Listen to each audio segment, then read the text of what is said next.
Hello everyone and welcome back to another episode here on the Gaming Droid, and welcome back to Sky Pirate Droid. So in the last episode we set up our beacon, we did some Thorncraft, we got ready to start Blood Magic. The next thing I want to do is I do want to get a Division Sigil active, so that I can basically start up on crafting unstable ingot items, which are the more powerful items. There is a ritual you have to go through. I've set the ritual up here. We have to have dirt, we have to have it open to the sky, we have to have sufficient natural earth. Altar can't be lit, so we're going to have to get rid of our torches. Like so. And now we just have to do a sacrifice on the altar. So we need a redstone circle, dirt, see the moon, have earth, and be in darkness. And now we just have to wait for midnight to perform the ritual, which is killing an animal on top of the altar. So we want to look up clock. So we can see here like how long it's going to be until midnight. It's going to tick over pretty soon. The other way is you can just spam right click and wait for it to become early. You do have a little window. It's basically whenever this is flat, and this does take a little while to tick over. So you do have a window, it doesn't have to be precisely at the second of midnight. You basically have the pixel tick worth of time. Perform the sacrifice. Oops. Stay there. There we go. And this all becomes Cursed Earth. And Cursed Earth is quite dangerous because Cursed Earth spawns monsters. So the first thing we want to do is we want to make sure that we get underneath the Cursed Earth platform where we can't be attacked, and we start gathering up our Cursed Earth. Because we do want this, this makes a wonderful thing. It has a very high monster spawn rate, and it spawns monsters regardless of how close you are. The sort of downside to it is that it spawns monsters regardless of how close you are. It spawns quite powerful monsters. Ooh. You can see that a lot of them have enchantment marks on them from the mob editing mod that's installed. It spawns a lot of monsters very rapidly, and it does spread, but on the plus side it burns in sunlight, so this stuff only exists for as long as the night exists unless you gather it up and do something with it. Oh, you jammy sod!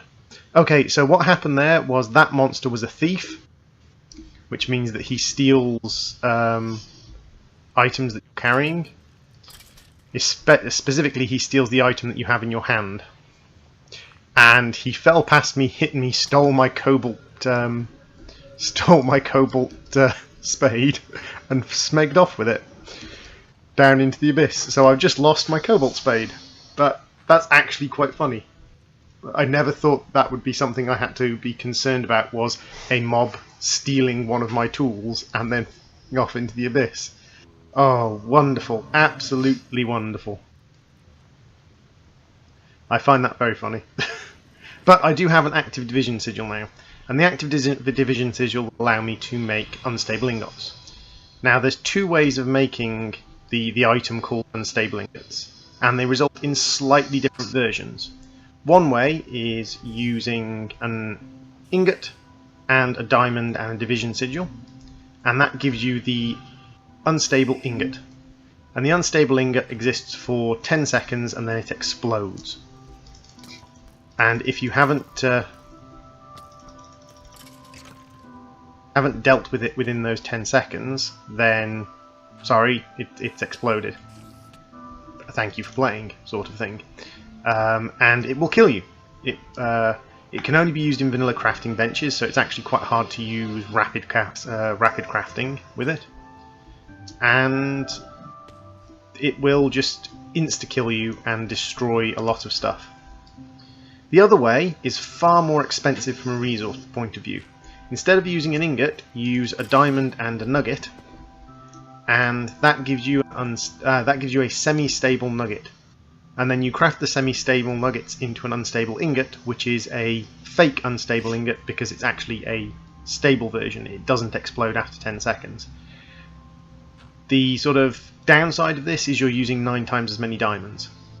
as we saw in the last episode, I don't care about using up diamonds. I have more than enough diamonds. I don't need to worry about using them. So what I'm going to do is I'm going to be creating semi-stable nuggets. I'm not going to be bothering with the unstable ingots, although they are cheaper. The amount of materials it costs me at this stage in the game doesn't bother me in the slightest. So what I'll do is I will roll forwards to then. I will show you what I'm going to be doing with the Cursed Earth as well, and we will get on with a portal through to the Deep Dark, which is where I will be going with my unstable ingots to start with. So, I've collected 37 Cursed Earth, that was plenty. And here we have the recipe. We have an active division sigil with a number 254 uses remaining. That's the other side. Like, making ingots is better because you make an ingot, so you can make 254 ingots. Making nuggets limits you. So what I'm going to do is I'm just going to make a couple of stacks of nuggets to start with.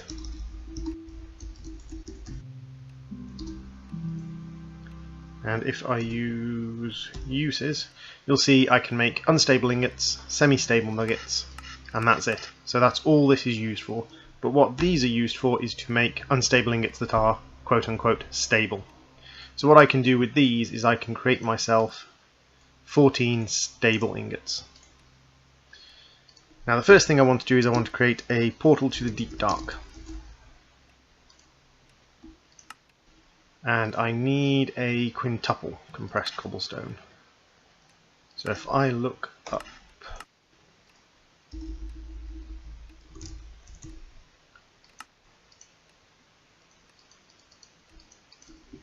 why are you locked in there? There we go. If I look up quad, I can make myself a quintuple compressed cobblestone out of my 180 quad compressed cobblestone. So that means I should have a quintuple compressed cobblestone, which means I should be able to make myself a deep dark portal. Boom, there we go, a portal to the Deep Dark. This is going to go over into my portal room, along with all my other portals to my different areas and my different locations. Where are you going to go? You're going to go here, near the end portal. So what the portal to the Deep Dark does is the portal takes you to the Deep Dark, would you believe? It's literally that simple. And what the Deep Dark is the Deep Dark is a... got stuck in the floor there. The Deep Dark is a giant cobblestone and stone and ore filled environment.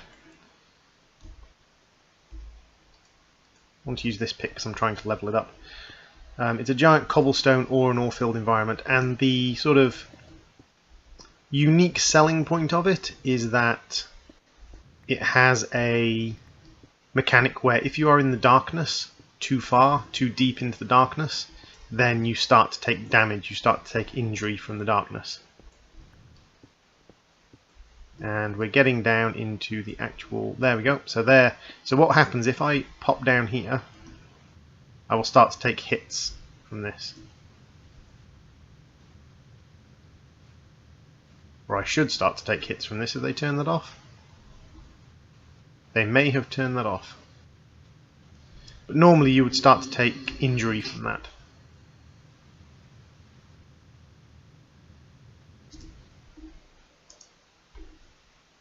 It's got lots of ore, it's got lots of resources, it's got lots of cobblestone. I will be planning to mine that out. You may also see my mob spawner's gone. This mob spawner has vanished. That is because another lair has appeared down here supported by this island, and this is my new mob spawner behind dark glass. I'm going to be setting this up to grind mobs, and then I'm going to be piping mob essence and items around within here. Other than that, there's not a huge amount that's been going on. I have, as you may have heard, upgraded my power supply. So I have a lot more crucibles powered by pyrotheum, and I have a 64 times lava generator, which is ticking on quite nicely. It's losing power right now. I'm not 100% sure why. Oh well, it's keeping up anyway. And out the back of the dragon tail we can pop across into here.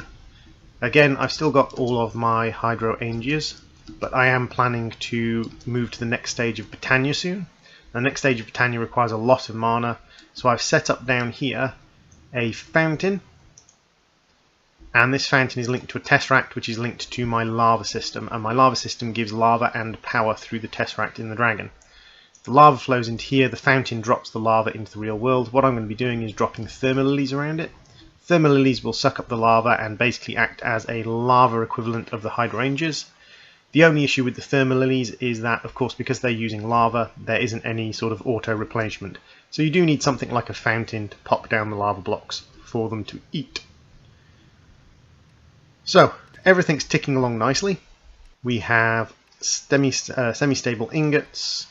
We have cursed earth, which I'm going to be using in my mob spawning room to get a few extra mob spawning.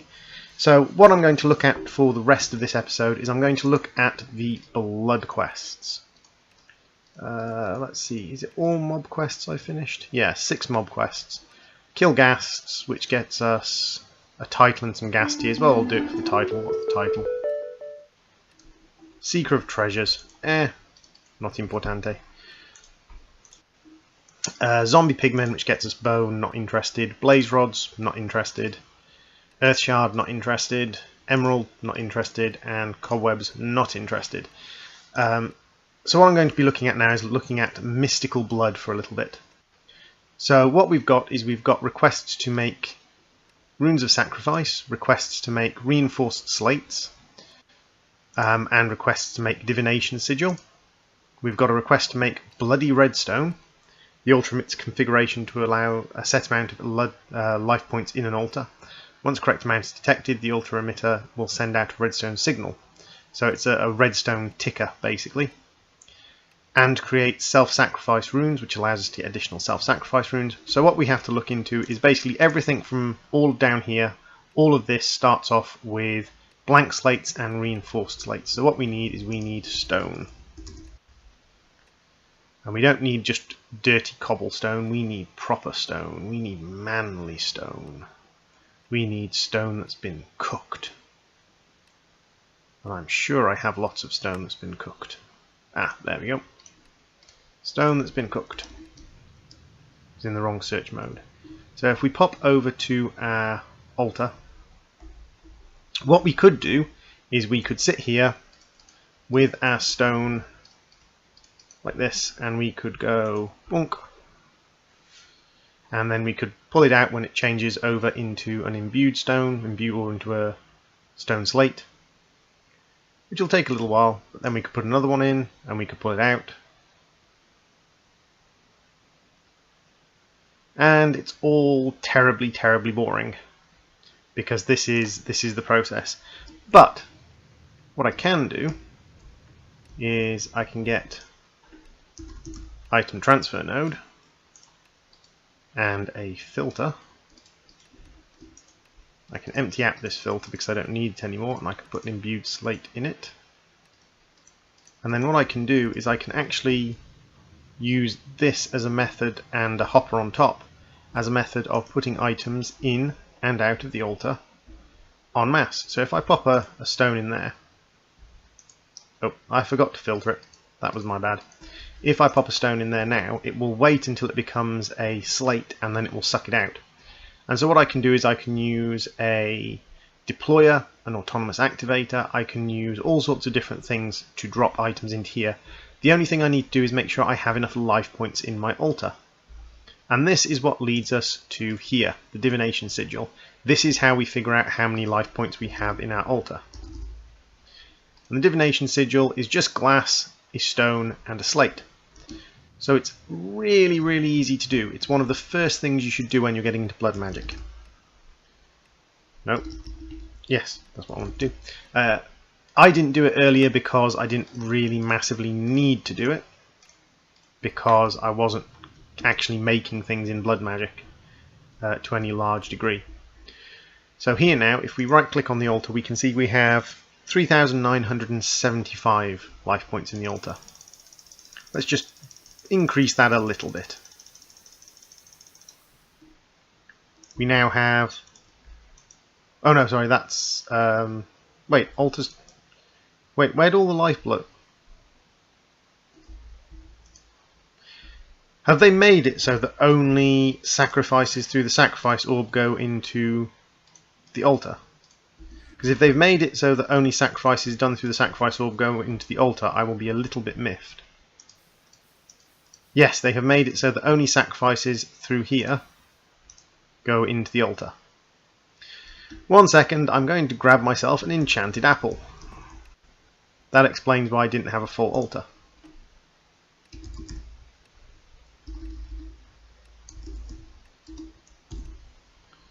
Come here, you. You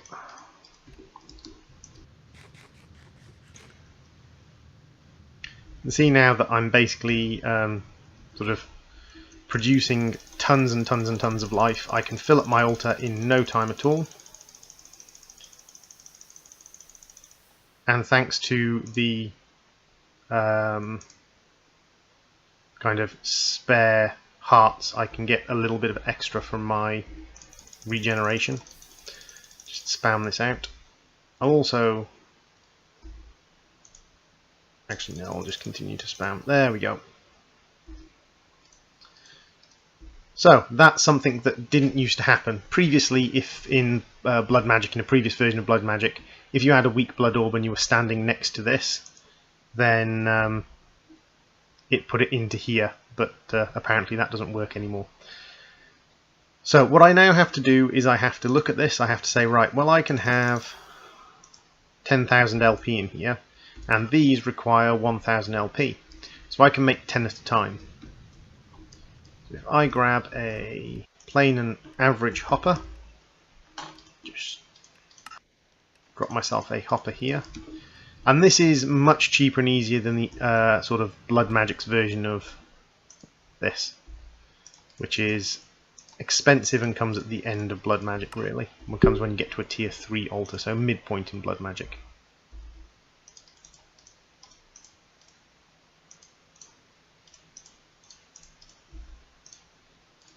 So if I do that, it drops all 10 into there, it will convert all 10 into slates, and it will pull them out again. And I can just keep it topped up and automate it through this pattern here. And this means that I can more easily go and do other things, so I don't have to be babysitting this as much. I am at the moment babysitting it slightly, but I can then go and sort of start setting up for the next bits that I want to do. And what that has done is that has given us a sigil of holding. And the sigil of holding used to hold several sigils. So what I can do is, this is just like a... do I have to put that there? And there we go. It's just like a one of the quest books or one of the bookbinders.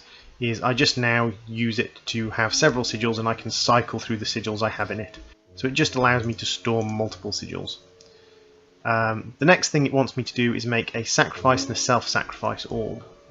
Sacrifice and self-sacrifice rune. So if we look up rune, runes of self-sacrifice are imbued slates, stone, glowstone, easy enough to make. Runes of sacrifice, imbued slates, gold, stone. So the difference between them is one needs glowstone, one needs gold. Not difficult at all. So if we have a look, these require 2,000 LP.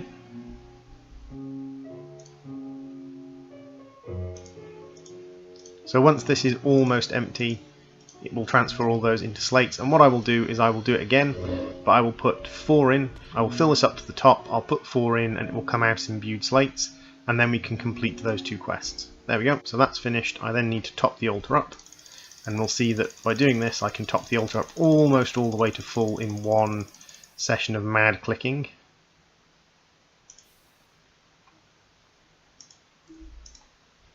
So we just need one more click, whoop, and then it's up full. I can draw out all the slates I've made, and what I need to do is put 1, 2, 3, 4 and pop them in there. And when I come back, this will be empty, and I will have 4. 1 second. What I have to do is break that and then put 4 in there, make sure this still has enough. Yep, that has plenty. When I come back, there will be 4 sitting and waiting in there. You do have to try and keep things about, and that's the issue with having that kind of outflow. You have to basically be constantly resetting the filter. Later on you can have a kind of interface with your altar that makes it easier. So what I'll do is I'll come back once those have finished and we'll craft those 2 runes, call the episode there, and in the next episode I'll start delving much deeper into blood magic. Hello everyone, so I got my imbued slates and I got ready to craft my runes. I then realised that the weak blood orb doesn't do and I had to make an apprentice blood orb, which is just an emerald and 5,000 life points, not big.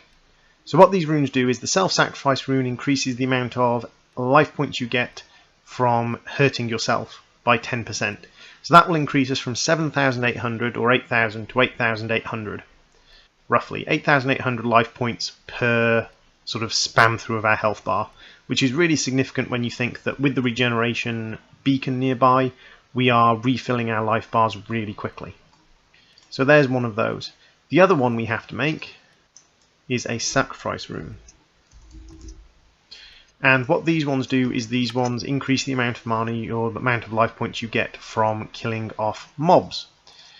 Now I could set up a mob killing sort of setup. Basically the way you do it is you set up a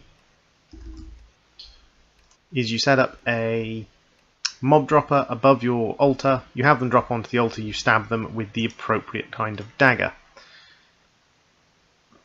I don't really care about that, to be honest. I have 2 self-sacrifice runes, so I'll just show you now. This has 3,800. If I do this, it goes up to 4,000. Now if I do this, you and you, my barrel is still there waiting for later on when I get transfer runes, runes of dislocation. Now if I pop those in and I check again, you'll see this has 4,000. Now it has 4,240. So we gained an extra 40 points there. So that means we can go from topping this up by 8,000 per health spam through to topping it up by 9,600 per health spam through. So actually in one set of our health bars we can fill our blood altar, our current size blood altar, pretty much to full now. The other things, faster slaughter, runes of acceleration and runes of speed. Each one increases the altar speed by 20%, and runes of acceleration allow it to drain faster. More network space, runes of augmented capacity. Blood cleansing. Blood cleanser is a new way of crafting. By soaking things in blood they become cleaner. So you can see that there's a whole array of... Actually, how many of these slates do I need to make? Because I didn't hand in that quest. I need to make 8, that's why I didn't finish that quest. Spam through my health bar to about there, and that should pretty much have filled it to full. Nope.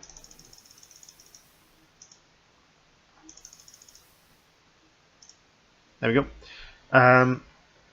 If we have a look at the augmented capacities, which increase the amount of blood we can store, they require a magician's blood orb or higher, and they require imbued slates. Now if we look at the recipe for imbued slates, we need a tier 3 altar. Our current altar is tier 2. To make a tier 3 altar, we need to step down and 1 out and do a set of runes here, here, here and there, and then we also need to have little columns in the corners with, I think the first one is glowstone on top.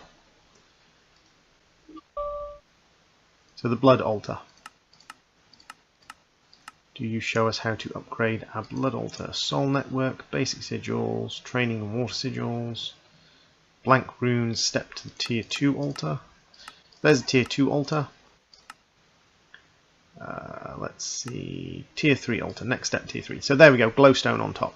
So this is the setup we need for our next level altar. This makes us capable of making higher level items, but also means that we are going to need a lot of runes. What I will probably do is I will probably fill this out with self-sacrifice runes, and then I will build out my outer altar with blood runes, which are a little bit cheaper. And for now I will just be creating lots and lots of slates and slowly building myself up to the next level altar. It won't be difficult to build, it will just take a little bit of time and effort putting blood through. So what I'll do is I will call it there. Thank you very much for watching. I will see you all in the next video. Bye!